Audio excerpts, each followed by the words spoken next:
संज्ञा और इसके उद्देश्य है शब्दकोश में वृद्धि और लिखने में पढ़ने की रुचि में वृद्धि करना, बढ़ावा देना उनको और भाषाई कौशलों का विकास करना। तो पहले शिक्षा इसके पहले बच्चों को जैसे हमारे सेकंड क्लास के लिए होता है, तो सेकंड क्लास के लिए बच्चों को पूछेंगे कि बेटा आपके आसपास जो चीजें दिखाई दे रही हैं उनके नाम बताइए। 1 बाय 1 बच्चों को इंगेज करने के लिए उनसे कक्षा में दिखाई देने वाली चीजों के नाम पूछे जाएंगे कि बच्चे 1 बाय 1 उनके नाम बताएंगे। शिक्षण सामग्री चॉक, डस्टर, श्यामपट, रंग, पेंसिल, पीपीटी, चार्ट, मॉडल, पुस्तक। तो शिक्षिका कार्य प्रणाली में बच्चों को व्याख्यान विधि व प्रदर्शन विधि द्वारा संज्ञा विषय के बारे में बताएंगे। तो बच्चों को हम जब संज्ञा के बारे में बताएंगे तो पहले तो हम बच्चों को बोलेंगे कि अपने आसपास की चीजें देखो और उसके नाम बताओ। तो बच्चे बारी बारी से अपने आसपास कोई पंखा, कोई खिड़की, कोई किताब, कोई पेंसिल, कुछ भी उनके आसपास जो चीजें होगी वो नाम बताएंगे। फिर जाके हम आएंगे संज्ञा की परिभाषा पर। जब वो सारे नाम बताएंगे तो हम उनको बताएंगे बेटा किसी व्यक्ति, वस्तु, स्थान, भाव आदि नाम को हम संज्ञा कहते हैं। अब बच्चे पूछेंगे मैम व्यक्ति के नाम, भाव के नाम, स्थान के कैसे?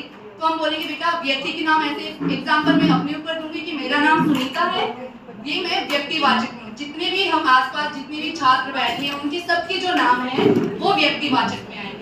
और जातिवाचक में अब जैसे हमारे नाम, मेरा नाम सुनीता है तो मैं जातिवाचक का एग्जाम्पल दूंगी कि बेटा जातिवाचक में आता है जैसे मैं एक शिक्षिका हूँ, मैं एक माँ हूँ, मैं एक डॉक्टर हूँ, या फिर जितने भी पशु पक्षी जितने भी नाम है, गाय, शेर, हाथी, कुत्ता, बिल्ली जितने भी हैं वो सारे जातिवाचक में आएंगे। क्यों? क्योंकि संपूर्ण जाति का बोध कराते हैं। फिर बच्चे पूछेंगे स्थान में, तो स्थान हम बोलेंगे जैसे स्कूल में हुआ, जैसे सोलन है, शिमला है, दिल्ली, चंडीगढ़, नाम बताएंगे।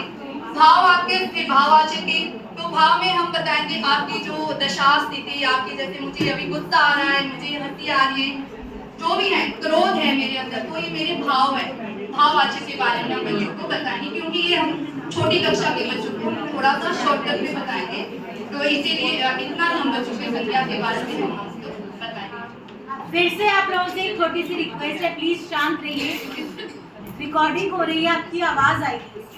और इस तरह से बच्चों में उनका कलात्मक विकास होगा। बच्चे शिक्षिका बच्चों को कुछ चित्र बनाने के लिए बोल सकती है कि आसपास दिखाई देने वाले चित्र बनाएगी, या आपके घर पे जो आपके कमरे में जो चीजें हैं उनका चित्र बनाएगी। इससे बच्चों का कलात्मक विकास होगा। और दूसरे सब्जेक्ट इंटीग्रेशन करने के लिए जैसे बच्चे बाहर की चीजों के नाम लिखेंगे, अपने स्कूल के मैदान में दिखाई देने वाली चीजों के नाम लिखेंगे, तो वो पर्यावरण से जुड़ेंगे। तो लास्ट में आता है मूल्यांकन। तो बच्चों को अपने आसपास दिखने वाली चीजों के नाम लिखने के लिए ज्यादा से ज्यादा घर से लिखने के लिए दिया जाएगा, जो उनका गृह कार्य भी होगा। Thank you ma'am.